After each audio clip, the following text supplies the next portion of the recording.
Un cordiale buon pomeriggio dallo stadio Adonelli di Montemurlo. È la nona giornata del campionato di Serie D Girone E. Stanno per affrontarsi il Jolly Montemurlo e la Pianese. Corretta al regolamento, intanto noi seguiamo quello che è lo sviluppo della partita con la palla che viene toccata da Danucci per Colombini, la battuta e la palla in rete! La palla in rete! Il Jolly Montemurlo passa in vantaggio al 7° minuto con la rete di Francesco Colombini.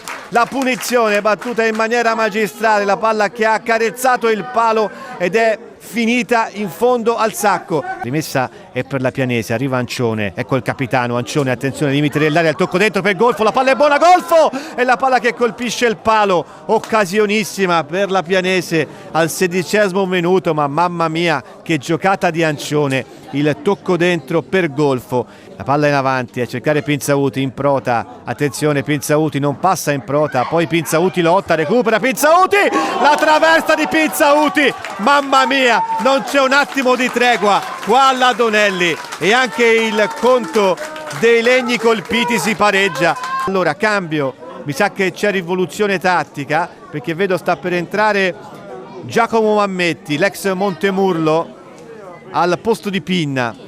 Ancora Giacomelli, attenzione, parte da dietro, la posizione regolare, Berretti, ancora lui il tiro, Ciurli, miracoloso nella circostanza. Il tocco è centrale, attenzione Ancione in area di rigore, Ancione, il tocco, Vassar che sbaglia un gol clamoroso.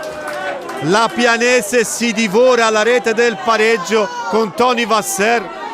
Ancora Golfo, Pratali, suggerimento è per Mammetti, la palla è buona, Mammetti, la conclusione, la palla che esce d'un niente, mamma mia, la Pianese vicinissima al pareggio con Giacomo Mammetti, esattamente al 33°.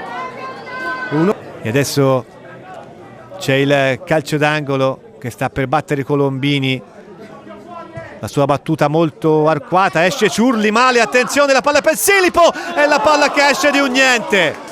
Adesso è finita davvero, il Jolly Montemurlo batte la Pianese per 1-0, il gol vincente da parte di Colombini, un Jolly che con grinta, con determinazione e un pizzico di fortuna che non guasta mai, porta a casa questa vittoria che lo rilancia verso le parti alte della classifica. È stato un derby bellissimo, l'ha deciso Francesco Colombini al 7° del primo tempo e quindi non mi rimane altro che ringraziarvi per l'ascolto e ribadire il risultato finale di questa partita valevole per la nona giornata del campionato di Serie D Girone E all'Adonelli. Il Jolly Montemurlo ha superato la Pianese per 1-0. Grazie e buon proseguimento di serata a tutti.